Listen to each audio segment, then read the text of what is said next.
সকাল আমার প্রিয় বন্ধুরা, সবাই কেমন আছো? আশা করছি সবাই ভালো আছো, সুস্থ আছো। আমরাও ভালো আছি।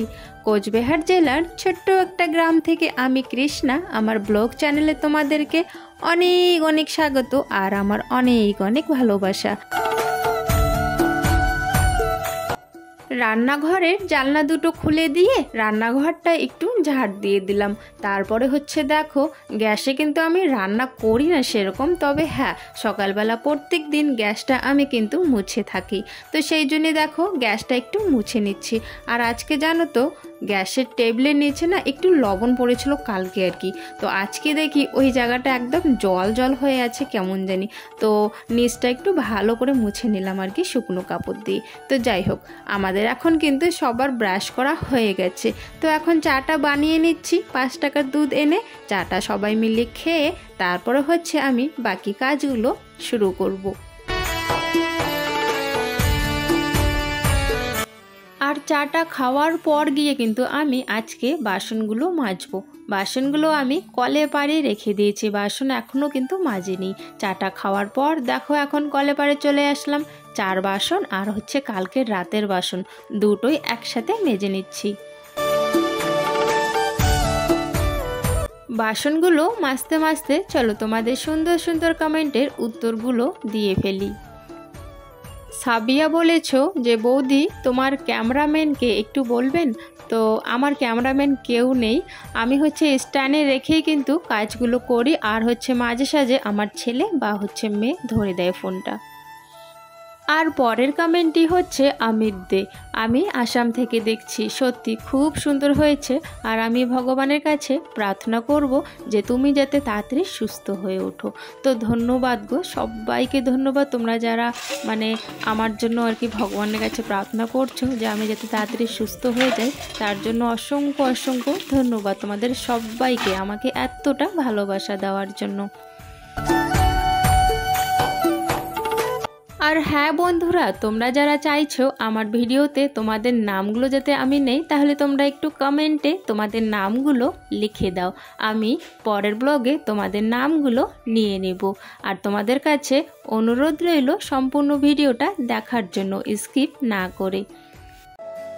আর আজকে যে আমি বাসনগুলো মাজলাম তোমরা দেখলে সার্ফের ডাব্বায় একদম সার্ফ ছিল না। তারপর আমি কি করলাম, একটুখানি লেগে লুকে ছিল তো ড্রামের সাইডে ফাইডে, তো আমি একটু জল দিয়ে ঝাঁকি দিয়েছি, তাতে অনেক ফেনা উঠে গেছে, তো সেটা আর তোমার ওই ছাই দিয়ে বাসনগুলো আজকে আমি মেজেছি। তো যাই হোক, রান্নাঘরে বাসনগুলো জায়গা মতো রেখে দিয়েছি। আর এখন চলে এসেছি আমাদের শোয়ার ঘরে বিছানাটা তোলার জন্য। আর এদিকে দেখো ছেলে কিন্তু এখনও ওঠেনি, ওর আরও একটু সময় লাগবে উঠতে, তো আমি আবার কি করলাম, ওকে তাড়াতাড়ি একটু তুলে দিলাম, কারণ একটু তো বই পড়তে হবে। আর কি হয়েছে বলো তো, স্কুলটা বন্ধ হওয়াতে একদমই উঠতে চায় না, আলস টাইপের হয়ে গেছে, সকালবেলা উঠতেই চায় না।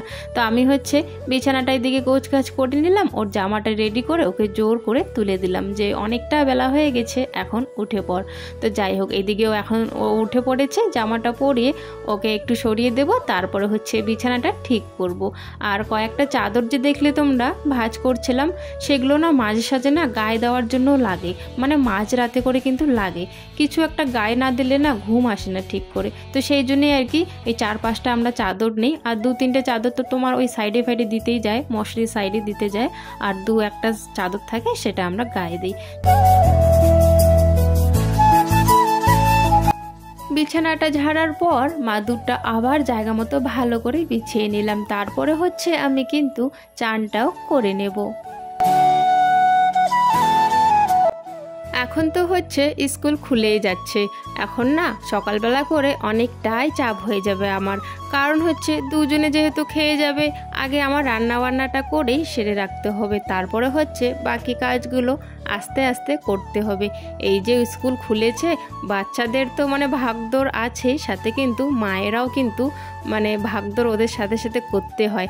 একটা হয় না যে বাড়িতে থাকলে, স্কুল না থাকলে ধীরে সুস্থে আরামসে বাড়ির কাজগুলো করা যায়, কিন্তু স্কুলটা খুললে না ওরকম আর হয় না। সকালবেলা খুব একটা তাড়াহুড়ো লাগে, তারপরে হচ্ছে রান্নাবান্না যখন হয়ে যাবে, বাড়ির কাজ যখন একটুখানি হয়ে যাবে না, তারপর হচ্ছে দেখবে আনার সময় হয়ে যায়, তখন আবার আনতে যেতে হয়। মানে অনেকটাই পরিশ্রম হয়, বাচ্চাদের তো হয়, সাথে আমাদেরও মাদেরও কিন্তু অনেকটাই পরিশ্রম করতে হয় বাচ্চাদের পেছনে। তো যাই হোক, এদিকে চানটা তো করা হয়ে গেছে, মাথাটা আছড়াইনি, আমি একটু সকালবেলা আছড়িয়েছিলাম সেটাই আছে, আর একটু সিঁদুরটা শুধু পরে নিয়েছি। আর এখন হচ্ছে কিছু জামা কাপড় বারান্দার তারে ছিল, প্রীতমের বাবার যেমন প্যান্ট ছিল আর আমারও একটা প্যান্ট ছিল চুড়িদারের, তো সেগুলো আর কি রোদে দিচ্ছিলাম। আর হচ্ছে ওই যে আমি চান করেছি সেই জামা কাপড়গুলো, আবার প্রীতিরও দেখি দুটো জামা কাপড় ছিল কলে পারে, তো সেই জন্যই সব জামা কাপড় ধুয়ে উঠানে তারেই মেলে দিলাম। আর এখন হচ্ছে দেখো চলে এসেছি খড়ি নেওয়ার জন্য। মোটা মোটা খড়ি না রান্নাঘরে আছে, তবে কি বলো তো, এই যে চিকন চিকন খড়িগুলো তো খুব দরকার হয় যখন উনুনটা জ্বালাবো প্রথমের দিকে, তো প্রথমের দিকেই চিকন চিকন যেহেতু খড়ির দরকার হয়, তো সেই জন্য কয়েকটা ঝিক খড়ি নেওয়ার জন্য চলে আসলাম। বাঁশের খড়িগুলো খুব তাড়াতাড়ি জ্বলে, তো সেই জন্য বাঁশের খড়িগুলো প্রথমে আগুন জ্বালানোর কাজে লাগাই, তারপরে হচ্ছে মোটা মোটা খড়িগুলো দেই।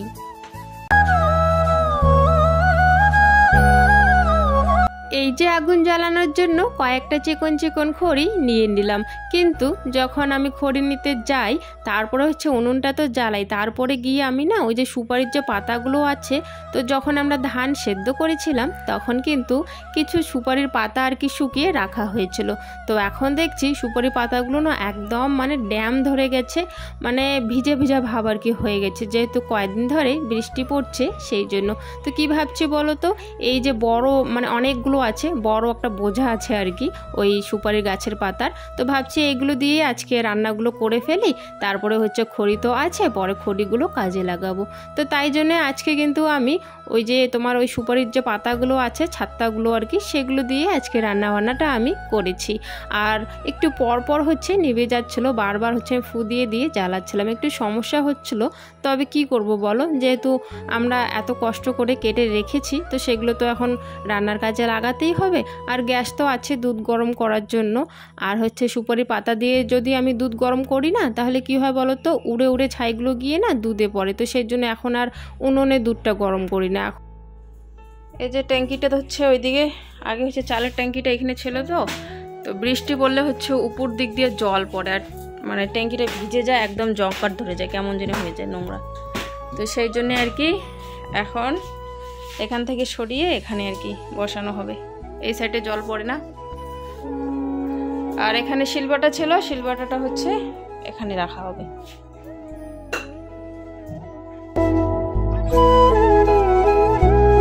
বৃষ্টির জল পড়তে পড়তে চালের ট্যাঙ্কিটার যা অবস্থা হয়েছে কি বলবো, আর নষ্ট হয়ে যাবে ওখানে থাকলে।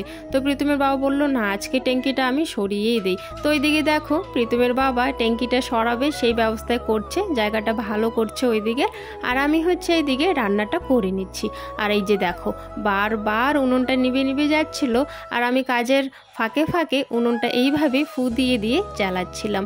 আর ওইদিকে ভাতটা বসিয়ে দিয়ে, আলুটা তো হয়ে গেছে, আলু ডিম আমি সিদ্ধ করেই নিয়েছি, আর ভাত বসিয়ে দিয়ে এখন হচ্ছে আলু ডিম যে রান্না করব তার মশলাটা আমি করে নিচ্ছি।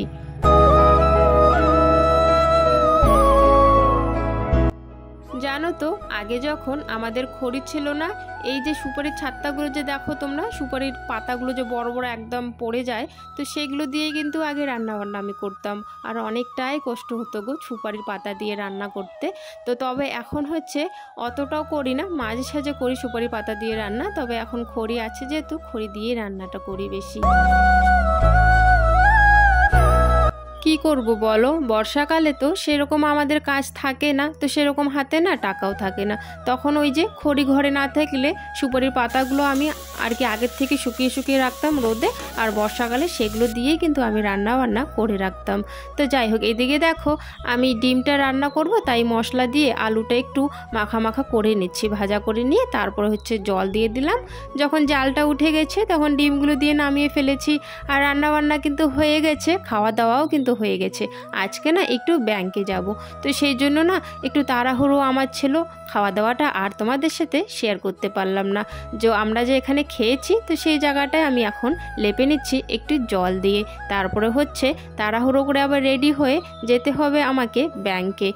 আর আমি না সকাল সকাল ব্যাংকে যাইনি, কেন বলো তো, সকাল সকাল গেলে না খুব ভিড় হয়। তাই আমি ভাবলাম খাওয়া দাওয়া করে একেবারে ওই টিফিন টাইম তো 2টোর দিকে হয়, টিফিন টাইমের পরে যাব। তো সেই জন্য খাওয়া দাওয়া সব কাজ করে নিলাম বাড়ির। আর এখন হচ্ছে দুপুরবেলা, টিফিন টাইমের একটু পর আমি যাব, তাহলে আর কি একটু ফাঁকা থাকে, তাই না? তো সেই জন্যে আর কি দুপুরবেলা যাচ্ছি আমি ব্যাংকে। খাওয়া দাওয়া হয়ে গেছে, এখন হচ্ছে আমি একটু যাচ্ছি ব্যাংকে একটু দরকার আছে, তো সেই জন্য আর কি, মানে অ্যাকাউন্টে কোনো কাজই করছি না, তো সেই জন্য আর কি যাচ্ছি একটু ব্যাংকে। এখনই চলে আসবো, তাড়াতাড়ি যাবো, কারণ কাছাকাছি তো, টোটোতে যাবো, টোটোতে চলে আসবো। তো আমি হচ্ছে বাড়িতে 4টার দিকে এসে পড়েছিলাম। এসে দেখি প্রীতম গেছে প্রাইভেটে আর হচ্ছে প্রীতিও গেছে প্রাইভেটে, দুজনে বাড়িতেই নেই, প্রাইভেটে গেছে। আর আমি হচ্ছে এখন আমাদের এই ঘরের জানলাগুলো বন্ধ করে দিচ্ছি, কারণ হচ্ছে একটু পরেই সন্ধে লাগবে, তার আগে বন্ধ করে দিচ্ছি, তা না হলে আবার মশা ঢুকবে, সেই জন্য। তো যাই হোক বন্ধুরা, আজকের ব্লগটা এতটুকুই রাখছি, দেখা হচ্ছে আগামীকাল নতুন একটা ব্লগের সাথে। সবাই ভালো থেকো, সুস্থ থেকো।